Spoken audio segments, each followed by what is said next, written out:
ఆంధ్రప్రదేశ్ రాష్ట్ర రాజకీయాల్లో నందమూరి తారక రామారావు తెలుగుదేశం పార్టీ ప్రారంభించి గ్రామీణ స్థాయి ప్రజల్లో కూడా రాజకీయ చైతన్యం తీసుకొచ్చారు.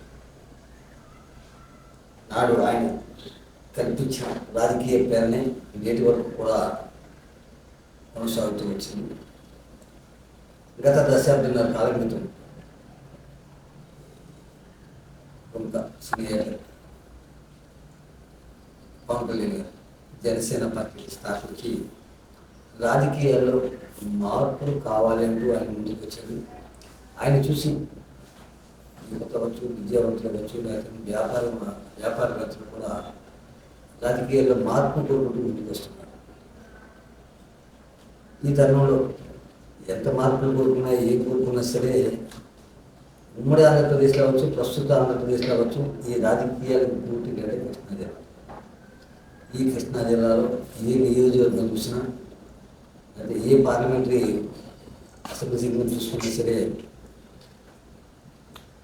మనకి రాజకీయాలు వాడి వేడిగా సాగుతుంటాయి. మధ్యపట్నం పార్లమెంట్ పరిధిలో ఉన్నటువంటి పెడన నియోజకవర్గం, నాడు మల్లేశ్వరం నియోజకవర్గం, ఇప్పుడు పెడన నియోజకవర్గం. ఈ నియోజకవర్గం పేరు చెప్పగానే మొదట గుర్తొచ్చింది పెందూరు గ్రామం. వాటరు సంఖ్యాబలమా లేకపోతేనేమో అక్కడ జనాభా యొక్క రాజకీయ చైతన్యమా అనేది కాసేపు చూస్తే ఆ గ్రామం నుంచి ఎమ్మెల్యే దగ్గర నుంచి సర్పంచ్ దగ్గర నుంచి అందరూ కూడా అన్ని పార్టీలు నాటి కమ్యూనిస్ట్ దగ్గర నుంచి నేడు జనసేన వరకు కూడా ఆ గ్రామంలో నాయకులు ఉన్నారు. అసలు ఆ గ్రామంలో నాయకులు ఉన్నారు. అసలు పడ నియోజకవర్గంలో ఎప్పుడు కూడా ఒక పార్టీ గెలవదు. ఒకసారి ఆ పార్టీ గెలుస్తుంది, ఒకసారి ఈ పార్టీ గెలుస్తుంది. కాగితం ఇంకా వరుసగా ఒకసారి గెలిచారు. అయితే 300 మెజార్టీ 600 మెజార్టీతో గెలిచారు. అంటే అక్కడ కూడా ఫైట్ వచ్చింది అండి. ఏ పార్టీకి అయినా సరే ఇక్కడ నుంచి ఎమ్మెల్యేగా ప్రాతినిధ్యం ప్రతి ఒక్కరు వహించారు. అసలు ఇట్లా కదండి, కాంగ్రెస్ అవ్వచ్చు, తెలుగుదేశం అవ్వచ్చు, లేకపోతే వైఎస్ఆర్సీపీ అవ్వచ్చు, లేదు ఈ జనసేన లేకపోతే ప్రజారాజ్యం తప్ప మిగతా అన్ని పార్టీలు కూడా ఇక్కడ ప్రాతినిధ్యం వహించింది. ఒకసారి ఆ పార్టీ వస్తే ఒకసారి ఈ పార్టీ. అయితే తెలుగుదేశానికి బలమైన కేడర్ ఉంది కూడా. వరుసగా తెలుగుదేశం పార్టీ గెలవలేకపోవడానికి ప్రధాన కారణం ఏంటి? ఆ నియోజకవర్గ పరిస్థితులు ఎలా ఉన్నాయి? ప్రస్తుతం ఉమ్మడి కూటమి ప్రభుత్వం ఉంది. ఉమ్మడి కూటమి ప్రభుత్వంలో కృష్ణప్రసాద్ గారు ఎమ్మెల్యేగా కొనసాగుతున్నారు. కృష్ణప్రసాద్ గారు ఈ కూటమి ప్రభుత్వంలో జనసేన, భారతీయ జనతా పార్టీ, తెలుగుదేశం పార్టీ కార్యకర్తలని, అభిమానులని సమన్వయపరుస్తూ ఏ విధంగా ముందుకు సాగుతున్నారు అనే విషయాలు మనతో చర్చించడానికి ప్రముఖ తెలుగుదేశం పార్టీ సీనియర్ నాయకులు, పెందూరు గ్రామాన్ని 3 తరాల పాటు పరిపాలించినటువంటి కుటుంబానికి చెందిన వ్యక్తి బండారు సత్యనారాయణ గారు. బండారు వీర వెంకట సత్యనారాయణ గారు. అందరూ కూడా ఆయన్ని పెద్ద సత్యం గారు లేదా ఏమో బండారు సత్యం గారు అంటారు. అలవాటు ఆ కృష్ణ గారు అంటే అది. ఆ సత్యం గారితో అడిగి మనం మరిన్ని విషయాలు తెలుసుకుందాం. నమస్తే అండి సత్యం గారు. సత్యం గారు, రాజకీయాలంటే దోచుకోవడానికి, దాచుకోవడానికి ఒక చక్కని కేరఫ్ అడ్రస్. ఆ కేరఫ్ అడ్రస్లో కూడా కొంతమంది విలువలతో కూడా రాజకీయాలు చేస్తారు. ఇప్పుడు మీ ఫ్యామిలీ చూసుకుంటే, మీ ఫ్యామిలీ నుంచి ఆ గోండవతులు వారు అప్పుడు ఆయన ఎమ్మెల్యే చేశారు కదా, ఆయనకు కూడా మీ ఫ్యామిలీకి ఏమైనా సంబంధం ఉందంటారా? గ్రామస్తులే, బంధుత్వం కూడా ఉంది. బంధుత్వం గ్రామం అంతా బంధుత్వం ఉంది. ఆయనతో పాటు మీ నాన్నగారు అంతా కూడా సిపిఎం కమ్యూనిస్ట్ పార్టీలో, గ్రామం అంటేనే సిపిఎం కమ్యూనిస్ట్ పార్టీలో ఉన్నారు. మీరు కొంతకాలం తెలుగుదేశంలో, కొంతకాలం కాంగ్రెస్ లో కూడా పనిచేశారు. నేను మా నాన్నగారు ఒకసారి సిపిఎం, మీ నాన్నగారు సిపిఎం, మీరు తెలుగుదేశం పార్టీలో, తెలుగుదేశం పార్టీ అదే కాంగ్రెస్ నుంచి సిపిఎం నుంచి మీ నాన్నగారు సిపిఎంలో ఉన్నారు. సరే, మీ నాన్నగారిని కాదని మీరు కాంగ్రెస్ పార్టీలోకి వచ్చారు.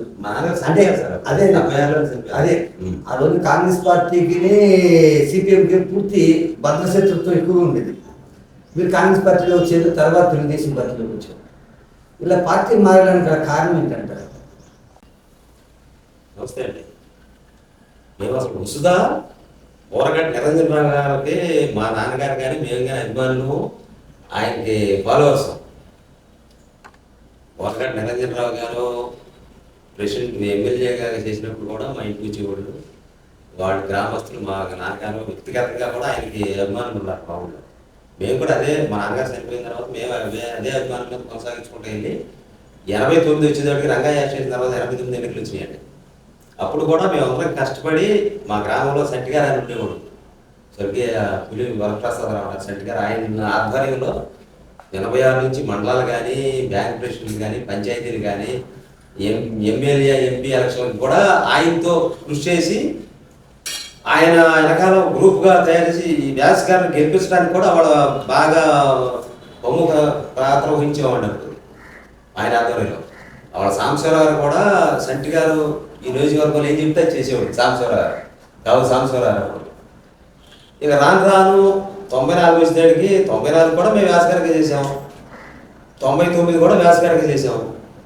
2001 వచ్చేటికి గ్రామంలో విభేదాలు కానీ ఏదన్నా కానీ వ్యక్తిగత కారణాలతో కానీ మేము తెలుగుదేశంలోకి చేరడానికి 2001లో తెలుగుదేశంలోకి వెళ్ళామండి.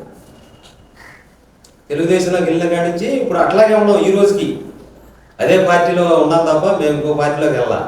మా పార్టీలోకి మా వెనకాల వచ్చిన వాళ్ళు కూడా కొంతమంది జనసేనని ప్రజారాజ్యంలో 2009లో ప్రజారాజ్యంలోకి వెళ్ళిన ఉన్నారు, మళ్ళీ కాంగ్రెస్లోకి వెళ్ళిన ఉన్నారు, మళ్ళీ ఇటువంటి మారిన ఉన్నారు. కానీ మేము బట్టి ఈ రోజుకి తెలుగుదేశంలోనే ఉన్నామండి.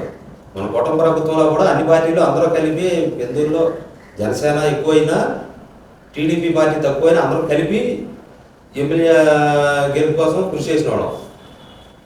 సత్యం గారు, మీరు తెలుగుదేశం పార్టీలో ఉన్నారు, లేకపోతే సిపిఎంలో ఉన్నారు, మీ నాన్నగారు సిపిఎంలో ఉన్నారు, లేకపోతే కాంగ్రెస్ పార్టీలో ఉన్నారు. ఆ రోజున బోరగడ్డ నిరంజన్ రావు కావచ్చు, బోరగడ్డ వ్యాస్ కావచ్చు, ఆ గెలుపుల్లో మీ కుటుంబ పాత్ర చాలా ఎక్కువగా ఉంది. అయినప్పటికీ కూడా రాజకీయ పరంగా మీకు కానీ మీ కుటుంబ సభ్యులు ఎవరికి కానీ తగిన ప్రాధాన్యత ఉంది అక్కడ. అంటే సర్పంచ్ అంటారా, మీరు నలుగురితో పాటు పోటీ పడి సంపాదించుకునే తప్ప ఎవడో ఊరిని మెచ్చివేస్తుంది కాదు. అదేనండి సాయం చేసేవాడు తప్ప అదేనండి మీ రూపాయలు ఖర్చు చేసుకుని కూడా మీరు ఒకరికి సపోర్ట్ చేశారు. కానీ తగిన ప్రాధాన్యత అంటే ఒక నామినేట్ పదవి కూడా ఇప్పుడు రావలేదు. నామినేట్ పదవి కావాలని కూడా కోరుకోలేదండి. ఏదైనా మంచి పని చేసిందని మాకు సహకరించమని మేము అడిగేవాళ్ళం. ఈ రోజు కూడా కృష్ణప్రసాద్ గారు కూడా మేము చేసే మంచి పనికి సహకరించమంటున్నాం, ఆయన చేయలేకపోతున్నాడు ఈ రోజు కూడా. అది అంటే ఉదాహరణ కూడా చెప్తాను, మీకు ఉదాహరణ చెప్తాదని. మేము సొంత డబ్బులు ఖర్చు పెట్టుకుని గ్రామంలో ఎంట్రన్స్ లో విగ్రహం పెడదాం, ఆంజనేయ స్వామి విగ్రహం అని ప్రయత్నం చేసి కొంత వర్క్ చేసిన తర్వాత పెడితే ఆర్ఎంపీ వాళ్ళు మనం హైవే పక్కన దానికి అభ్యంతరం ఉండదు. అభ్యంతరం లేకపోయినా ఒక కాగితం పెట్టేశారు. కొంత వర్క్ జరిగిన తర్వాత వాళ్ళు ఆ క్రితం జనసేనలో ఉన్నారు, మళ్ళీ వైఎస్ఆర్ నుంచి వైఎస్ఆర్లోకి వెళ్ళారు, మళ్ళీ ఎలక్షన్ ముందు జనసేనలోకి చేరారు. వాళ్ళు అభ్యంతరం పెడితే వాళ్ళు నేషనల్ హైవే వాళ్ళు వచ్చి అభ్యంతరం పెట్టారు. కొంత వర్క్ జరిగిన తర్వాత గ్రామస్తులందరికీ తెలియపరిచి మొదలెట్టాం. అది దాన్ని సాల్వ్ చేయమన్నాం గవర్నమెంట్ ఇచ్చిన తర్వాత. ఈయన కూడా కొన్ని కూర్చోబెట్టి సరి చేయండి, ఇబ్బంది ఉంటే మేము మానేస్తాం.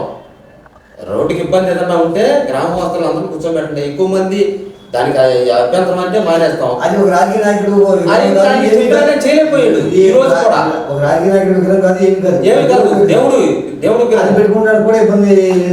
దాన్ని సాల్వ్ చేయలేకపోయాడు. ఈయన వ్యక్తిగతంగా మంచోడే, కృష్ణప్రసాద్ మనం తప్పడతానికి లేదు. అయినా అటువంటి కూడా సాల్వ్ చేయకపోతే మా స్వార్థం గురించి మేము ఏదన్నా అడిగితే నీ స్వార్థం గురించి అడిగావు కాబట్టి మేము చేయలేకపోతాం అంటే మేము దానికి బాధపడతాం. నలుగురికి ఉపయోగపడే పని, ఆ సెంటర్ డెవలప్ అయ్యే పని కూడా ఆయన చేయలేకపోతున్నాడు ఈ రోజుకి.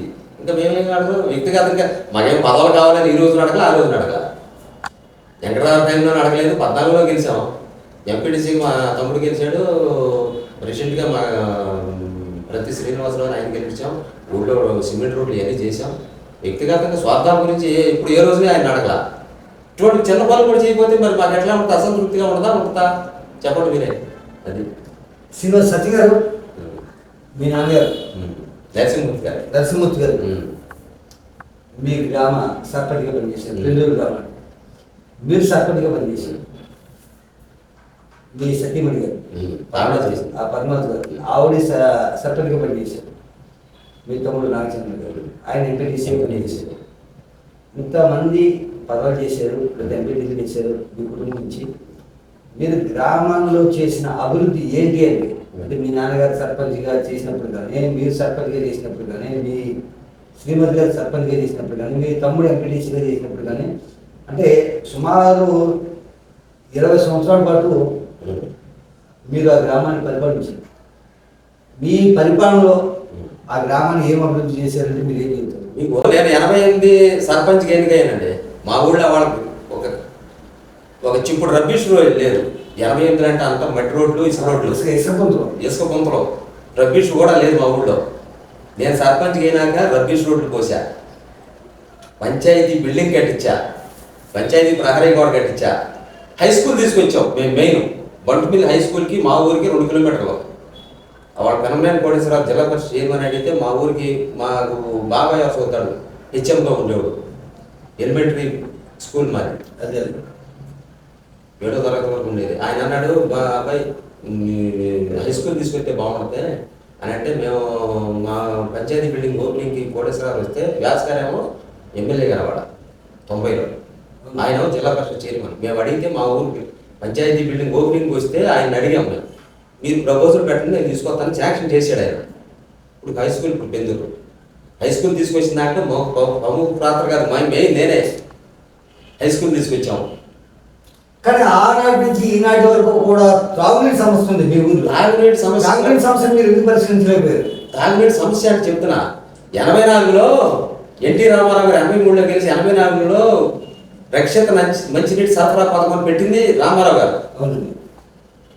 అవాళ గుండాపతి ఆంజనేయ గారు ప్రెసిడెంట్గా ఉండగా నేను అందులో మెంబర్నే. ఈ సంటి గారు అన్నారు చూడండి, పులి వరప్రసాదరావు గారు సంటి గారు టీమ్గా ఏర్పడి, సంటి గారు ప్రతి శాంతారావు గారు, సంటి గారేమో క్యాష్ అది మొత్తం మెయింటైన్ చేయటం, శాంతారావు గారు పేరు కాంట్రాక్టర్, మా మేనమామ గారు అవుతారు ఆయన. శాంతారావు గారు మా మామయ్య గారు, మామ ఆయన కాంట్రాక్టర్. ఒక బోర్డు మెంబర్లు ఒక 5, ప్రైవేట్ వ్యక్తులు 5, శాంతారావు గారు, సంటి గారు, మాదాస్ నారాయణరావు గారు, చిన్న పాప గారు, బోయినాయకం గారు, వాళ్ళేమో ప్రైవేట్ వ్యక్తులు. పంచాయతీలో ఒక 5, వాళ్ళు ఒక 5, 10 మంది సభ్యులతో స్టేట్లోనే అవ్వాల వాటర్ స్కీమ్ అంత సక్సెస్ చేసాం మా ఊరు బెందురుది. 84 జూన్ 3ని శంకుస్థాపన చేసి, ఆ రోజు జనాభా ఎంత? జనాభా అప్పుడు 1600 ఓట్లు ఉండేయండి. ఇవాళ ఎంత ఉందండి? ఇవాళ కూడా అంతే, ఇంచుమించు బయటకి 2500 దాకా ఉంది. 2500 కూడా ఒకదాన్ని 2000. ఇప్పుడు ఊరు కూడా పెరిగింది కదండి. ఆ రోజు పాత ఊరు ఒకటే ఉండేది, ఇవాళ కొత్త ఊరు వచ్చింది. పాత ఊరు వచ్చింది ఉందండి. ఈ రోడ్డు మీద ఉన్నా సరే అక్కడ ఇల్లు ఉండేది. ఇవాళ రోడ్డు మీద నుంచి, అప్పుడు మెయిన్ రోడ్డు మీద నుంచి ఇవాళ ఏదైతే హైవే అనుకున్నాం మనం, ఆ రోడ్డు మీద నుంచి మీ ఊర్లోకి సన్నడిన తర్వాత ఎలా అంటే కూడా తెలిసేవు అండి. అటువంటిది ఇవాళ ఇక్కడి నుంచి అక్కడి వరకు కూడా ఏంటిది హైటెక్ సిటీ లాగా అయిపోయింది కదండి. అయింది వాళ్ళ స్కీము. నేను దాంట్లో ఒక మెంబర్నే, బాధ్యత వ్యక్తిని, పంచాయతీ మెంబర్నే, కమిటీలో కూడా ఒక మెంబర్నే. స్టేట్లో అవ్వలేదండి మా స్కీమ్ అయినట్టు. 84లో శంకుస్థాపన చేస్తే 86లో శంకర సత్యనారాయణ గారు వాళ్ళ జిల్లా పరిషత్ చైర్మన్.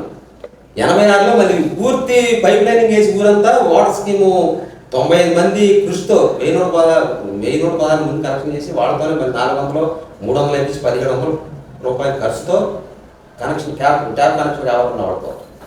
వాళ్ళ అంత స్పీడ్గా అయిన వర్కులు స్టేట్లోనే అవ్వాల వాటర్ స్కీమ్. అదండి నీటి వరకు కూడా ఆ జిరాయితీ భూములు అంత ఉన్నప్పటికీ కూడా మంచినీటి చెరువుని అభివృద్ధి ఎందుకు పరిచయం? అభివృద్ధి అంటే అది అసలు ఎందుకు మంచినీళ్ళు దాని పేరు స్తంభం స్కీమ్ అయినా కూడా అవ్వకముందు కూడా చుట్టుపక్కల గ్రామాలు కావాలంటే యాసంకాలం మే నెలలో పెళ్లిళ్ళు వస్తే మా చెరువు నుండి తీసుకెళ్లి వాటర్లో పెళ్లిళ్ళు చేసుకునే రోజులండి అయ్యి. దానికి అంత పేరు ఉంటాయి.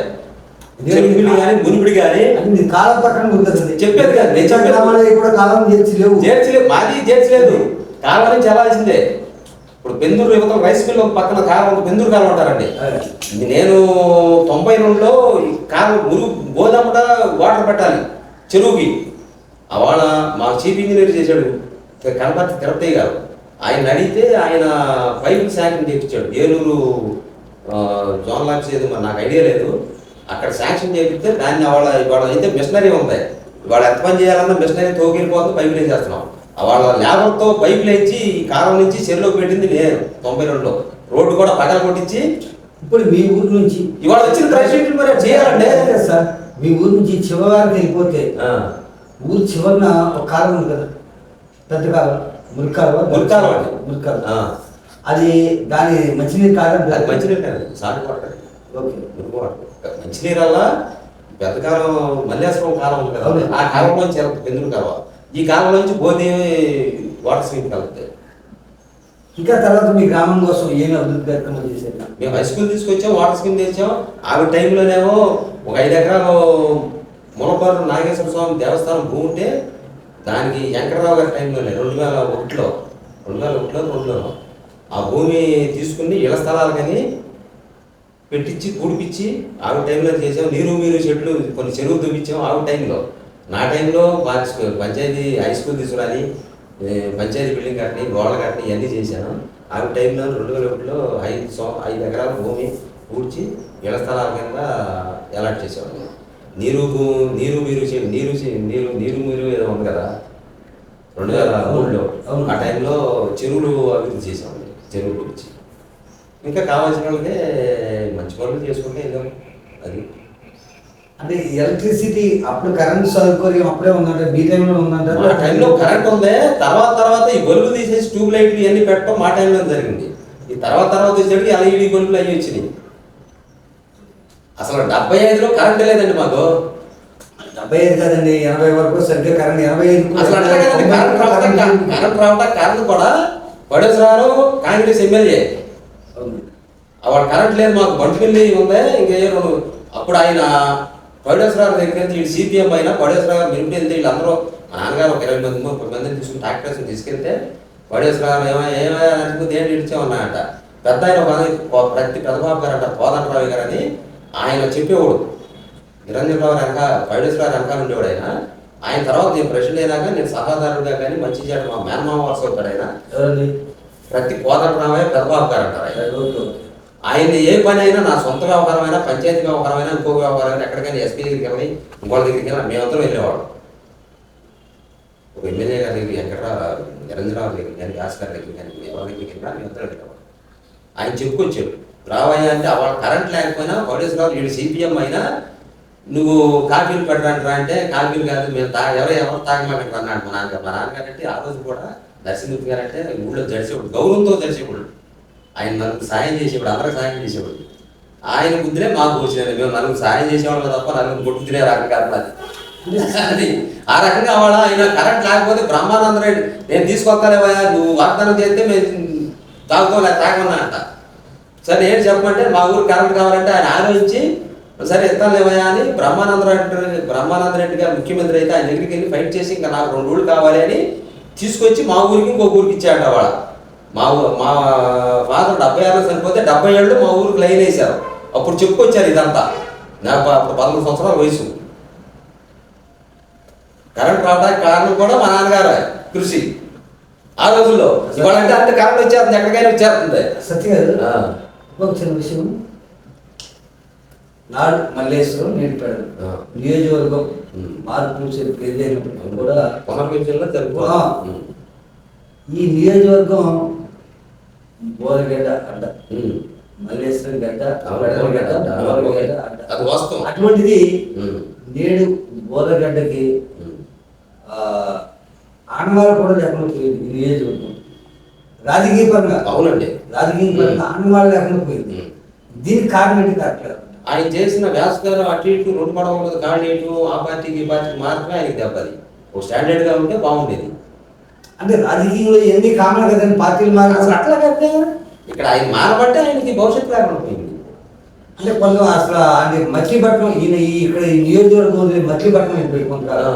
అది కూడా కొద్దిగా అదే అదే నేను అనేది ఆయన చేసిన తప్పుదాలే తప్ప లేదు. వాస్తవంగా అయితే వ్యాస్ గారు కూడా మా మామని మేము మాతో ఉన్న మనిషి, మేము కూడా చేసిన వాళ్ళే. అది కొన్ని ఇక్కడ స్థానికులు ఉంటారుగా కొంత చెప్పుడు మాటలని వాళ్ళని వేసుకునే. ఇప్పుడు సరైన కార్యకర్తలు వేసుకోవాలండి. ఎవడైనా 4 మాటలు చెప్పేవాళ్ళు వేసుకుంటే దాని నష్టపోయారు. ఇప్పుడు కృష్ణప్రసాద్ కూడా నా కొట్టుకోళ్ళు ఉంటారు, మీ కొట్టుకోళ్ళు ఉంటారు. నేను చెప్పేది నమ్మొద్దు, మీరు చెప్పేది నమ్మొద్దు. అయితే వాస్తవాలు తెలుసుకోవాలి. కృష్ణప్రసాద్ గారు రేపు కృష్ణప్రసాద్ గారి మీద ఎవరైనా సరే నాయకులు అన్నవాడు నలుగురు చెప్పేది వినండి, దాంట్లో మంచినే తీసుకోండి. కృష్ణప్రసాద్ గారు వహిస్తున్నది ఫస్ట్ మీరు ఒకసారి అర్థం చేసుకోండి. రెండోది రాజకీయంలో కూడా మిగతా వాళ్ళని మళ్ళీ కక్క ముక్క తిన్న ఆయన కాదు నేను అన్నది వ్యక్తిగత. మిగతా వాళ్ళు దోస్తులకైనా రెడీగా ఉంటారు, దేశానికైనా రెడీగా ఉంటారు. వాస్తవం. ఈయన ఆడి పాపని ఆడిపోతాడు. ఈయన ఏదో నిజంగా 90 సంవత్సరాల వయసు వచ్చినాడు, అనుభవం వచ్చినాడు, జీవితాడు చూసారు మాట్లాడతాడు. అలా మాట్లాడతాడు ఈయన. ఈయన మనం తప్పుపడతాం ఎక్కడ రాజకీయ లేదు, ప్లస్ వయసు లేదు. అలాగని స్పీడ్ గా యాక్ట్ చేయడు. ఇప్పుడు మీరు అన్నట్టు ఏంటంటే కొన్ని తప్పు వెనకాల ఉన్న వాళ్ళ ముందు ఉన్న వాళ్ళ కొన్ని తప్పు ఒప్పి జరగవచ్చు. అది కాసేపు పక్కన పెట్టడం నియోజకవర్గం ఎప్పుడు కూడా ఒక పార్టీ అభ్యర్థులు గెలవకుండా తిప్పుకోగలరు. ఇలా గెలవడానికి గల కారణాలు ఏంటంటే ఏమంటే ఇప్పుడు ఒక టైంలో ఒక్కొక్క పార్టీలు వస్తున్నాయి, పార్టీల వల్ల కూడా నష్టపోతున్నారు. పెడనవనం ఉంటే మల్లేశ్వరం ఉంటే ఇక్కడ శాసనసభ్యుడు అయితే అక్కడ గవర్నమెంట్ వస్తుంది 83 నుంచి కూడా సెంటిమెంట్గా కూడా.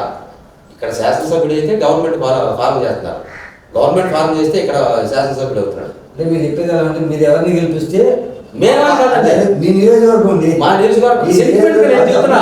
అట్లా కొన్ని నియోజకవర్గం ఉమ్మడి 83 నుంచి కూడా ఉమ్మడే ఆంధ్రప్రదేశ్ ఉండగా కూడా ఇక్కడ శాసనసభ్యుడు అయితే గవర్నమెంట్ ఫార్మ్ చేస్తుంది, గవర్నమెంట్ ఫార్మ్ అయితే ఇక్కడ శాసనసభ్యుడు అవుతాడు. 83, 85, 89, 94 ఈ రోజు వరకు కూడా 2025 వరకు కూడా ఇక్కడ కాన్స్టిట్యున్సీ మెంబర్ గెలిస్తే గవర్నమెంట్ ఫార్మ్ అవుతుంది, గవర్నమెంట్ ఫార్మ్ అయితే ఇక్కడ గెలుస్తున్నాడు. అది సెంటిమెంట్గా కూడా. ఈ సంవత్సరం 2025 వచ్చిన మెజారిటీ అసలు ఈ కాన్స్టిట్యున్సీ పెడనం మల్లేశ్వరం నియోజకవర్గం వచ్చిన తర్వాత ఇంత మెజారిటీ ఎప్పుడు రాలా. అందుకని 600, 1200, 1000, 5,000, 8,000, 8,000 ఇచ్చి ఎప్పుడు పెరగలేదు అనుకుంటున్నాను అనుకుంటాం. నాకు తెలిసి కొద్దిగా కొన్ని మర్చిపోయాను కానీ 600, 1200తో కూడా గెలిచింది నియోజకవర్గం ఇది. ఈ సంవత్సరం 38,000 చిల్లర గెలవడం ఇదే. 300 గెలిచింది, 600 లేదండి, 600 కానీ 300 కూడా ఉన్నాను. 300 లేదండి, 600 లేదు, 600 అండి, 600 ఆ టైంలో గెలిచిన. కారణం ఏంటంటే కారణం అంటే ఎన్నో ఉంటాయి రకరకాలుగా, వ్యక్తిగత కారణాలతో కొన్ని ఉంటాయి. ఇప్పుడు వ్యక్తిగత కారణంగా ఫర్ ఎగ్జాంపుల్ ఒక వ్యక్తిని తీసి ఈ పక్కన పెట్టాం, ఈ సంవత్సరం ఈ ఎమ్మెల్యే 2 మంది తీసుకొచ్చి ఇప్పుడు ఎన్నుకున్నాం.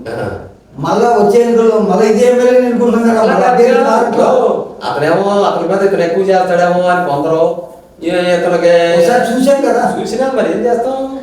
ఇప్పుడు అన్ని జంప్ చేసి ఉంటారు కదండి, స్టాండర్డ్ గా ఉండేవాళ్ళు కొందరు ఉంటారు, అటు ఇటు జంప్ చేసేవాళ్ళు ఉంటారు.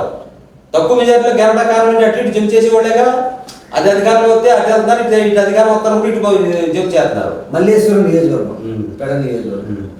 ఈ నియోజకవర్గాన్ని కాగిత బోరగడ్డి గారు చేస్తారు, జోగి రమేష్ గారు కూడా పరిశుభ్రం చేశారు. ఇలా ముగ్గురులో ఎవరు అభివృద్ధి చేశారంటే మీరు ఏం చెప్తారు? వ్యాస్ గారు అభివృద్ధి చేశాడు, అభివృద్ధిలో వెంకటరావు చేశాడు. ఇక రమేష్ గారు కూడా చేసాడు అనుకోవాలి. ఎంత ఉన్నా చేయకుండా ఎట్లా ఉంటారు. ఎక్కువ చేసింది వ్యాస్ టైంలోనూ జరిగినాయి, వెంకటరావు టైంలోనూ కూడా జరిగినాయి. రమేష్ గారు చేశారంట, రమేష్ కూడా చేసే ఉంటాడు అనుకుంటున్నా. అంత మేము ఆ వయసులో లేం కదా. పార్టీ ఏదైనా ఈ నియోజకవర్గంలో ఉన్నది, ఈ నియోజకవర్గంలో తెలుగుదేశం పార్టీ సీనియర్ నాయకులుగా ఉన్నారు.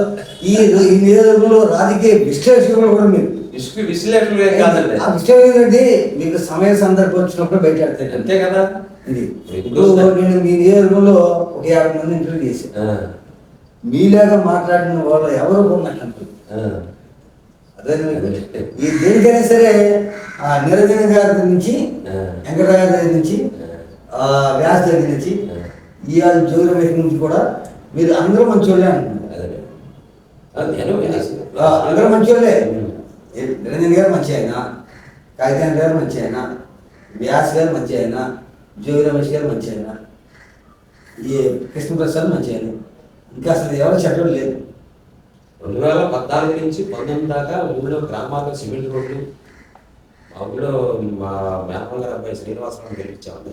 ప్రత్యేక శ్రీనివాసరావు 2013లో 14లో గవర్నమెంట్ ఇచ్చింది. మా ఊళ్ళో 90% రోడ్లు వేశారు.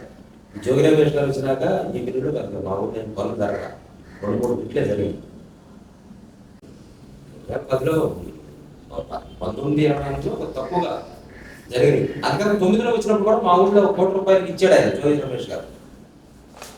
ఊళ్ళో ఎంట్రన్స్ నుంచి హైదరాబాద్ కింద రోడ్డుకి 1 రూపాయలు ఎంత ఇచ్చినట్టున్నాడు. 2014లో ఆంధ్ర రాష్ట్రం విడిపోయిందండి. విడిపోయిన తర్వాత చంద్రబాబు నాయుడు గారు ముఖ్యమంత్రి. అదున్న అటు అమరావతి ఇటు పోలవరం 2 అభివృద్ధి పరుస్తూ ముందుకు సాగాడు. అయినప్పటికీ కూడా 2019లో జరిగిన ఎన్నికల్లో తెలుగుదేశం పార్టీ ఘోర పరాజయం పడింది. దీనికి కారణం ఏంటంటే కారణం కాబట్టి ఈ అంత రాష్ట్రం వైడ్గా జరిగింది కదండి. ఇది ఒక మల్లేశ్వరం వేసుకుని బాగా అంతా జనరల్గా జరిగింది స్టేట్ వైడ్గా. మొన్న జరిగిన ఎన్నికల్లో మాకు ప్రభుత్వం అక్కడ విజయం సాధించింది.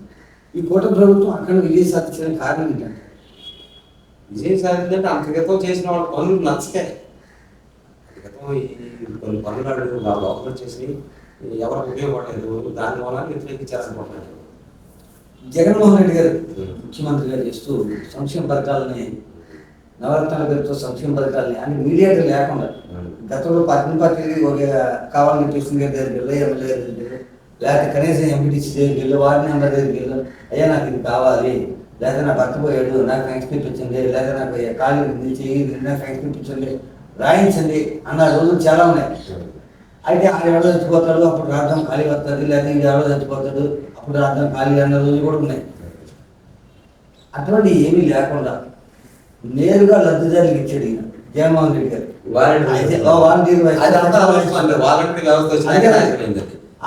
అసలు జగన్మోహన్ రెడ్డి గారి పరిపాలన ఏ విధంగా ఉందంటారు? అది వాలంటీర్ వ్యవస్థ అనేది నాకు నా వ్యక్తిగతంగా చెప్తున్నారు. అది దానివల్ల నష్టమే తప్ప లాభం లేదు. ఆయన లాభం ఉంటే అనుకోవచ్చు తప్ప అది నష్టమే. దానివల్ల ఇబ్బందులు పడ్డవాళ్ళు కూడా ఉన్నారు. ఏంటంటారు? ఇప్పుడు ఇవాళ పెన్షన్ అంటే ఇవాళ ఎక్కువగా ఉందండి. నా టైంలో 30 రూపాయలు పెన్షన్ ఇచ్చాం. ఫస్ట్ రామారావు గారు నేను ప్రెసిడెంట్గా ఉన్నా 30 రూపాయలు పెన్షన్ అవుతుంది. ఇక రాజధాని వాళ్ళ పెన్షన్ అంటే 4000 అయింది. ఈ ప్రతి ఒడు పెన్షన్ కావాలని కోరుకునే వాళ్ళు ఉన్నారు.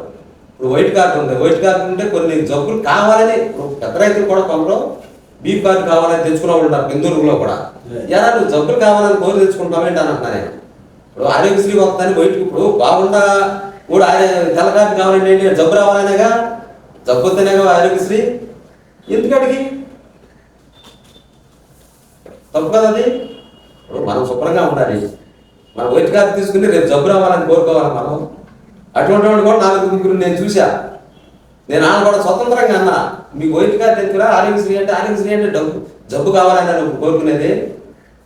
మనం అనేది వైట్ కార్డు సంగతి కాదండి. జగన్మోహన్ రెడ్డి గారి పరిపాలన ఏ విధంగా ఉందంటారు? పరిపాలన అంటే ఇదేనంటే వాలంటీర్ వ్యవస్థ అనేది నాకు వ్యక్తిగతంగా చెప్తున్నా తప్పది. దానివల్ల కొంత బాధపడ్డ వాళ్ళు ఉన్నారు వ్యక్తిగతంగా. నీకు కావాలనుకున్న వాడికేమో వాడికి తీసేస్తున్నాం. మీరు వ్యవసాయం చేస్తారా ఆక్వా సాగు చేస్తారా? వ్యవసాయం చేసేవాడిని ఈ మధ్యన చేపల చెరువు 2020లో అదే ఆక్వా చేస్తారో ఇది చేస్తారు. చంద్రబాబు నాయుడు గారి టైంలో ఆక్వా రైతులకి ఒక ట్రాన్స్ఫార్మర్ పెట్టుకోవాలనుకుంటే ఒక సబ్సిడీ మీద 50,000 అయిపోయింది అన్నారు. కానీ అదే ట్రాన్స్ఫారాన్ని జగన్మోహన్ రెడ్డి వచ్చిన తర్వాత 8 లక్షల నుంచి 5 లక్షల నుంచి 10 లక్షల వరకు ఖర్చు చేసేదంట. అది వాస్తవం అంటారు కాదంట? అదేమో తెలియదు కానీ ఇక్కడ లోపల కాంట్రాక్టర్ ఆయన ఉన్నాడు. ఇప్పుడు అతను సంప్రదించాలి. ఏమైనా నాకు కరెంట్ కావాలంటే నీకు ఇది ఎంత అవుద్ది అని ఆయన ఎస్టిమేషన్. ఆయన చెప్పింది మనకి ఇచ్చుకుంటే కరెంట్ వచ్చేది లేదు.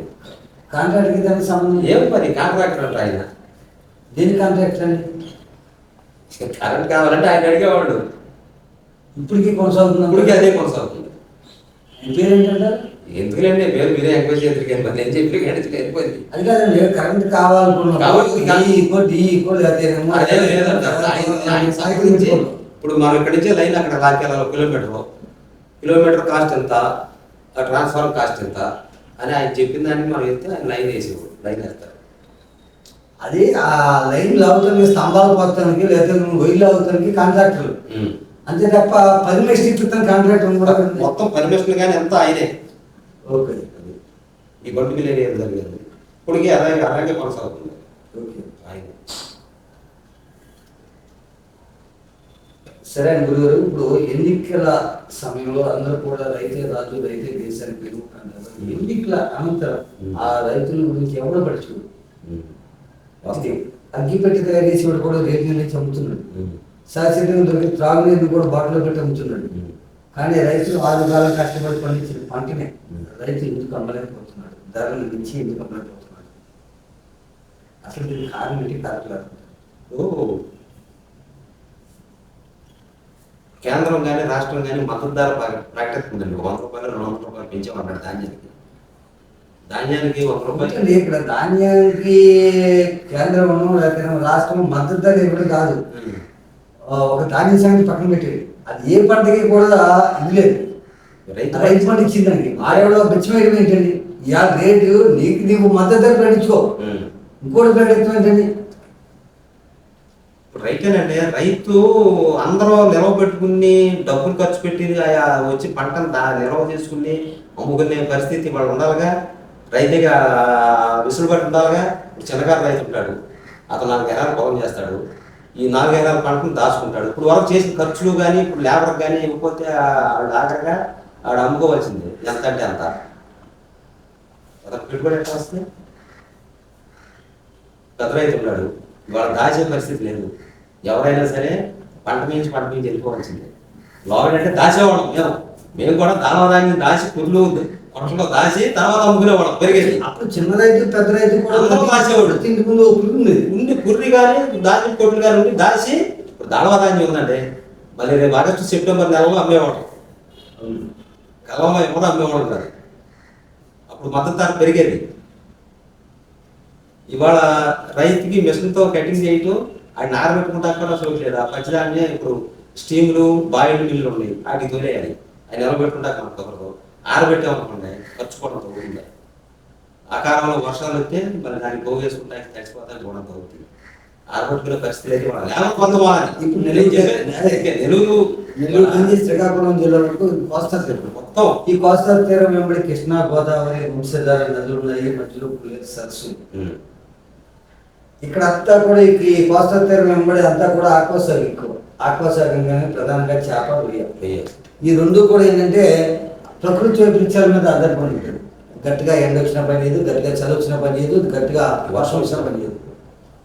ఇప్పుడు గుంటూరు, ప్రకాశం, నెల్లూరు జిల్లాల్లో మిర్చి రైతులు, అక్కడ మిర్చి రైతుల కోసం ప్రభుత్వాలు ప్రైవేట్ కూడా కోల్డ్ స్టోరేజ్ ఉన్నాయి.